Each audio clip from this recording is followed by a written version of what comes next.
One of the best things about NASCAR is having the element of surprise. In any other sports, you can guess. They're going to get a basket. They're going to get a touchdown. But in NASCAR, you don't know if the leader is actually going to dominate the race fully. You don't know if there's going to be a surprise winner. And you don't know when the leader is going to crash. Just like when Justin Allgaier crashed with only 5 laps to go after dominating the Phoenix race. Oh no, left rear down. Left rear down on the leader. The leader goes around. Oh, no. Allgaier. Oh, my God. Allgaier in the wall. What a change of events here. Caution is out. Oh. Yeah, I'm good. Left rear just went flat.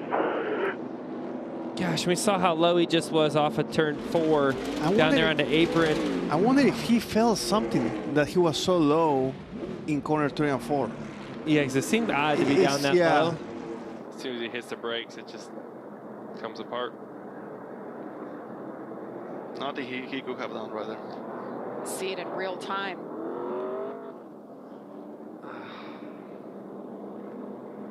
Crunch. I bet Sheldon Creed was just in shock seeing that happen to the leader right ahead of you. Smoke, that's it. Comes right apart, gone. The longest run of the day. Oh, gosh, my heart's broken for him. Yeah. Unbelievable. That's when you just sit there in disbelief. It's over. Like, how can that happen? That's it. It's already flat right there. Yeah. These next couple of clips just show how treacherous Texas Motor Speedway really is nowadays.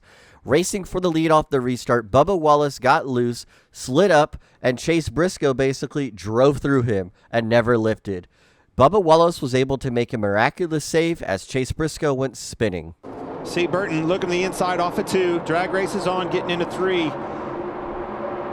All but had him cleared. Bubba really rifled that thing off into the corner. Shot up the racetrack.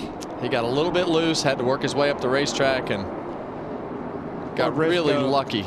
Briscoe just didn't have anywhere to go. Yeah, they both got really lucky. They didn't have more damage. Keselowski is the last of the drivers who have not been to pit road since lap 103. Oh, McDowell! Hard hit for Michael McDowell. Is that bump you were talking about, Kevin? It's the car has to be pointed straight in those bumps, especially on low tires. We got a lot of cars coming down pit road. Big contact for Michael McDowell. Hard to tell. Yeah. It was definitely in the vicinity of that bump. Regardless, thing got loose on the outside, trying to hold position on him. Well, we'll get a second angle here. 2 very aggressive drivers. You see that car start to bounce. It's before the bump. I think it was wiggling, just to say. It's definitely rougher, a little bit rougher in the second groove all the way through the groove. There's one big bump about 3/4 of the way through, but it's definitely going to be rougher. But you could see Michael McDowell's car start to bounce, and that really worked the back of that car free. Sorry, boys. Just got in that bump and it took off. Well, there you go. Continuing off from Texas, the exact same race, Michael McDowell, yes, Michael McDowell was battling for the lead and was on the outside of Ross Chastain. As McDowell rounded turns 3 and 4, he got loose on the outside of Chastain, and on being on the edge of out of control, there was no way of saving it. McDowell backed it into the wall, ending his day in stage number 2. In one of the greatest finishes in NASCAR history, Kyle Busch ended up getting turned as he drove up through the S's by Brad Keselowski. Kyle Busch looked to have the race in hand, or at least had a really good shot at winning up until Keselowski turned him in the S's.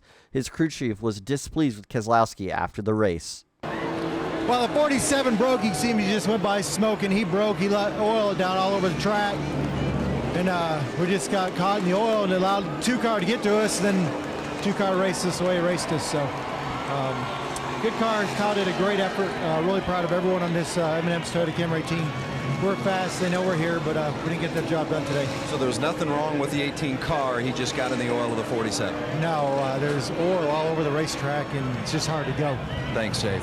Alan. 4th corner now. Wallace comes down low again. He flips the tire. Waltrip loses it as they touch.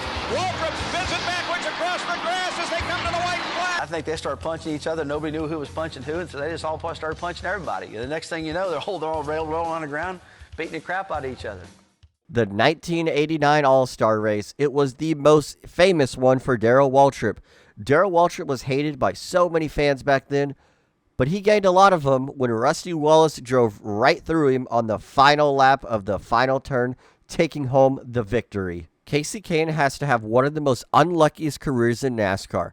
Not because maybe he fell short of some wins, but he fell short of even leading races. He could be leading a race, blow an engine, get wrecked, pop a tire, have a bad pit stop. I can go on and on.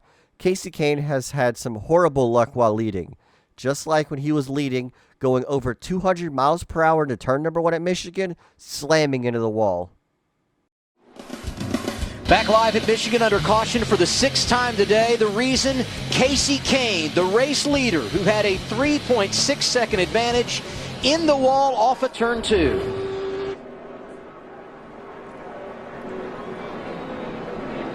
It's probably going to be blown right front tire. Wow. Exactly what it was. And just about the worst place, too, right as you loaded up going into turn 1. And normally, Kasey would be one of those guys that's running the high line. He would have been about 2 feet off the wall because that's where he runs. But the groove has yet to move. Still the same place. Bad luck. Denny Hamlin may have spun from the lead in this accident, but what you probably don't even remember is he spun on purpose. Denny Hamlin intentionally spun so he would not hit the wall when he got to the tunnel turn of turn 2 at Pocono. Even after all of this chaos, he ended up rallying all the way back to take the checkered flag. Tunnel turn. Just going along. You can see the tire's soft, and here it comes flying apart. Not a whole lot you can do at 200 miles an hour. He's trying to slow down, even though it may not look like it. But, man, he's really lucky that he didn't back that thing into the fence. Very lucky. Now, he's on the access road over in turn 3. He is almost to pit road now as we speak. The pace car's just now coming off the onto the back straightaway, so he's got plenty of time to get to the pits. Oh, Boyer! No! Gets into Larson, and around goes the rookie. Hold it up there. Lock it down. Oh, goodness. Oh, my gosh. You can see Larson is up the track. But, again, I think he was probably eyeballing the 2 car to his right and just didn't... Before they even entered turn 1, Kyle Larson was already getting hit in the back and spun around backwards. Kyle Larson led the field down to the 2014 Richmond race as he sat on the pole. He didn't make it really far, though, as he got spun into the wall sideways on lap 1. The very second time that race cars are on track to start off the year is the duels. And Kevin Harvick wrecked Jimmy Johnson and multiple cars during the 2005 Gatorade duels. Jimmy Johnson was out front leading and was ready to dominate the race, just take home the checkered flag. You never want to wreck in these duels, especially if you're the leader. And there was a huge accident when Jimmy Johnson got turned. And Martin pull away just a little bit from Tony Stewart, who fires it in Kasey Kahne lost it. Oh, there's oil. There's oil on the racetrack. Use my time. You got it. Oil on the racetrack. How close can you come to your